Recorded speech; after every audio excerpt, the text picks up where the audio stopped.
Good morning. Let me begin by thanking Rita Glavin for that powerful presentation. I'd like to address several issues today. First, I've always started by telling New Yorkers the facts before my opinion. So let's start New York tough with the truth. The Attorney General did a report on complaints made against me by certain women for my conduct. The report said I sexually harassed 11 women. That was the headline people heard and saw and reacted to. The reaction was outrage. It should have been. However, it was also false. My lawyers, as you just heard from Rita Glavin, have reviewed the report over the past several days and have already raised serious issues and flaws that should concern all New Yorkers. Because when there is a bias or a lack of fairness in the justice system, it is a concern for everyone, not just those immediately affected. The most serious allegations made against me had no credible factual basis in the report. And there is a difference between alleged improper conduct and concluding sexual harassment. Now, don't get me wrong. This is not to say that there are not 11 women who I truly offended. There are. And for that, I deeply, deeply apologize. I thought a hug and putting my arm around a staff person while taking a picture was friendly, but she found it to be too forward. I kissed a woman on the cheek at a wedding, and I thought I was being nice, but she felt that it was too aggressive. I have slipped and called people honey, sweetheart, and darling. I meant it to be endearing, but women found it dated and offensive. I said on national TV to a doctor wearing PPE and giving me a COVID nasal swab, "You make that gown look good." I was joking. Obviously, otherwise I wouldn't have said it on national TV. But she found it disrespectful. I take full responsibility for my actions. I have been too familiar with people. My sense of humor can be insensitive and off-putting. I do hug and kiss people casually, women and men. I have done it all my life. It's who I've been since I can remember. In my mind, I've never crossed the line with anyone.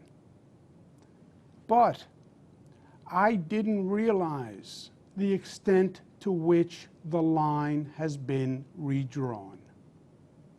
There are generational and cultural shifts that I just didn't fully appreciate. And I should have. No excuses. The report did bring to light a matter that I was not aware of and that I would like to address. A female trooper relayed a concern that she found disturbing, and so do I. Please let me provide some context. The governor's trooper detail had about 65 troopers on it. But of the 65, only 6 women and 9 black troopers. I'm very proud of the diversity of my administration. It's more diverse than any administration in history. And I'm very proud of the fact that I have more women in senior positions than any governor before me. The lack of diversity on the state police detail was an ongoing disappointment for me. In many ways, the governor's detail is the face of state government that people see. When I attend an event, people see the detail that's with me. I was continuously trying to recruit more to diversify. On one occasion, I met 2 female troopers who were on duty at an event. Both seemed competent and impressive, and I asked the state police to see if they were interested in joining. I often meet people, men and women, and if they show promise, I refer them to be interviewed. The state police handled the interviewing and the hiring, and one of the two troopers eventually joined the detail. I got to know her over time, and she's a great professional. And I would sometimes banter with her when we were in the car. We spent a lot of time driving around the state. This female trooper was getting married, and I made some jokes about the negative consequences of married life. I meant it to be humorous. She was offended, and she was right. The trooper also said that in an elevator I touched her back, and when I was walking past her in a doorway, I touched her stomach. Now, I don't recall doing it, but if she said I did it, I believe her. At public events, troopers will often hold doors open or guard the doorways. When I walk past them, I often will give them a grip of the arm, a pat on the face, a touch on the stomach, a slap on the back. It's my way of saying, I see you, I appreciate you, and I thank you. I'm not comfortable just walking past and ignoring them. Of course, usually they are male troopers. In this case, I don't remember doing it at all. I didn't do it consciously with the female trooper. I did not mean any sexual connotation. I did not mean any intimacy by it. I just wasn't thinking. It was totally thoughtless in the literal sense of the word, but it was also insensitive. It was embarrassing to her, and it was disrespectful. It was a mistake, plain and simple. I have no other words to explain it. I want to personally apologize to her and her family. I have the greatest respect for her and for the New York State Police. Now, obviously in a highly political matter like this, there are many agendas and there are many motivations at play. If anyone thought otherwise, they would be naive, and New Yorkers are not naive. But I want to thank the women who came forward with sincere complaints. It's not easy to step forward, but you did an important service. And you taught me, and you taught others an important lesson.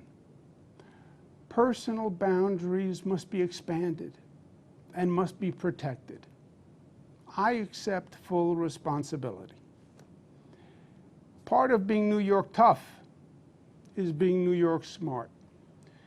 New York smart tells us that this situation and moment are not about the facts. It's not about the truth. It's not about thoughtful analysis. It's not about how do we make the system better. This is about politics. And our political system today is too often driven by the extremes. Rashness has replaced reasonableness. Loudness has replaced soundness. Twitter has become the public square for policy debate. There is an intelligent discussion to be had on gender-based actions, on generational and cultural behavioral differences, on setting higher standards, and finding reasonable resolutions. But the political environment is too hot, and it is too reactionary for that now. And it is unfortunate. Now, you know me. I'm a New Yorker, born and bred. I am a fighter. And my instinct is to fight through this controversy because I truly believe it is politically motivated. I believe it is unfair and it is untruthful. And I believe it demonizes behavior that is unsustainable for society. If I could communicate the facts through the frenzy, New Yorkers would understand. I believe that. But when I took my oath as governor, then it changed. I became a fighter, but I became a fighter for you. And it is your best interest that I must serve. This situation, by its current trajectory, will generate months of political and legal controversy. That is what is going to happen. That is how the political wind is blowing. It will consume government. It will cost taxpayers millions of dollars. It will brutalize people. The State Assembly yesterday outlined weeks of process that will then lead to months of litigation. Time and money that government should spend managing COVID, guarding against the Delta variant, reopening upstate, fighting gun violence, and saving New York City. All that time would be wasted. This is one of the most challenging times for government in a generation. Government really needs to function today. Government needs to perform. It is a matter of life and death, government operations. And wasting energy on distractions is the last thing that state government should be doing. And I cannot be the cause of that. New York tough means New York loving. And I love New York. And I love you. And everything I have ever done has been motivated by that love.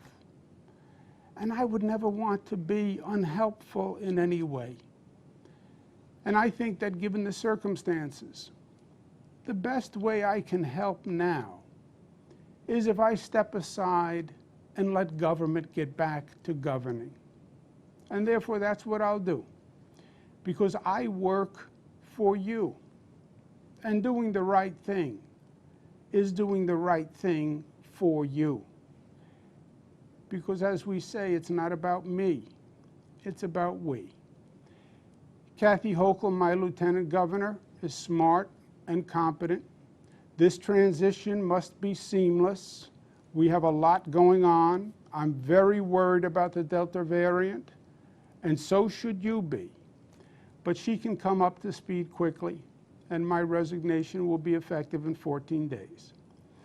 To my team, Melissa DeRosa, Robert Mejica, Beth Garvey, Stephanie Benton, Dana Caratanudo, Kelly Cummings, Rich Azzapardi, Howard Zucker, Rick Cotton, Jano Lieber, Jack Davies, and the hundreds of dedicated administration officials. I want to say this: thank you, and be proud. We made New York State the progressive capital of the nation. No other state government accomplished more to help people. And that is what it's all about.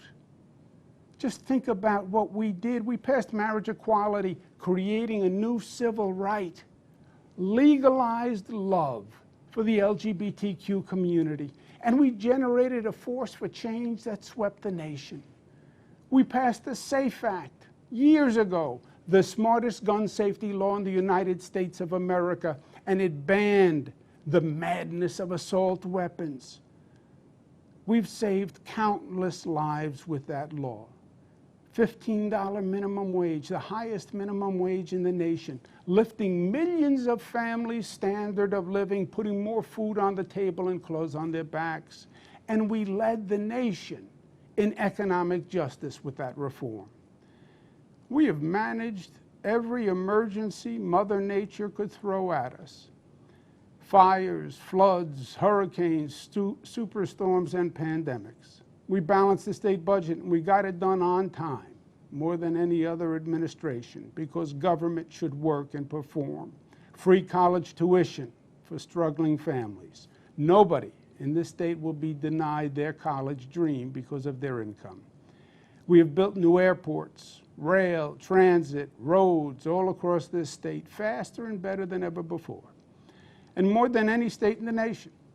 The most effective green economy program in the nation. We did more for Black and Latino families than any other administration. We did more for working families. We did more for our union brothers and sisters. We did more to battle racism and anti-Semitism. Today, so much of the politics is just noise, just static. And that's why people tune it out. What matters is actually improving people's lives. And that's what you did. You made this state a better state for the generations that follow. And that is undeniable, inarguable, and true, even in these ugly, crazy times. I thank Speaker Carl Heastie and Leader Andrea Stewart-Cousins for their leadership. And let me say this on a personal note. In many ways, I see the world through the eyes of my daughters, Cara, Mariah, and Michaela. They are 26 and 26, twins, and 23. And I have lived this experience with and through them. I have sat on the couch with them, hearing the ugly accusations for weeks. I have seen the look in their eyes and the expression on their faces, and it hurt. I want my three jewels to know this. My greatest goal is for them to have a better future than the generations of women before them. It is still in many ways a man's world. It always has been. We have sexism that is culturalized and institutionalized. My daughters have more talent and natural gifts than I ever had. I want to make sure that society allows them to fly as high as their wings will carry them. There should be no assumptions, no stereotypes, no limitations.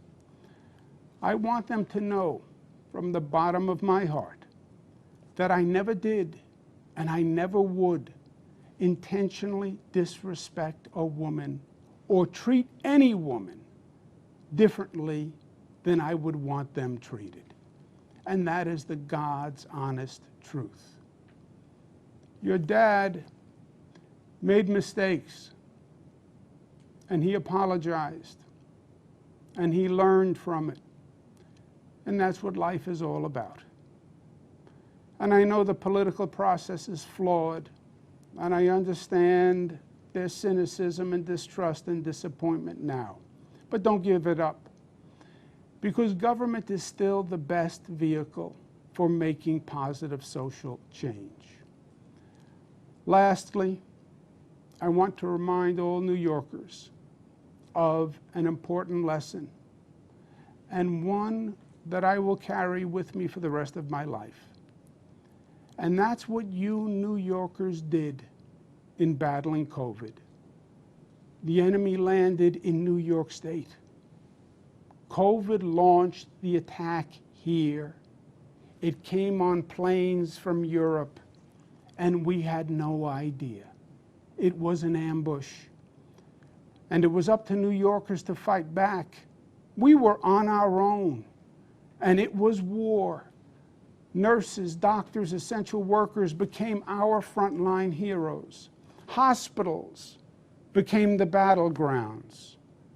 Streets were still, and sirens filled the city's silence. Trailers carried the bodies of our fallen brothers and sisters. But you refused to give up, and you fought back, and you won, going from the highest infection rate in the nation to one of the lowest. No one thought we could do it, but you did it. You led the nation, and you showed the way forward. And how you did it is what's most important. You did it together. Not as black New Yorkers or white New Yorkers, not as LGBTQ New Yorkers or straight New Yorkers or Democrats or Republicans or upstate or downstate or Jewish, Muslim, Protestant or Catholic New Yorkers, but as one community, one family, the family of New York. You overcame the naysayers and the haters and the fear and the division, and you unified and you rose and you overcame. And you saved lives. And that was powerful in its effect. It was beautiful to see. And it was an honor to lead.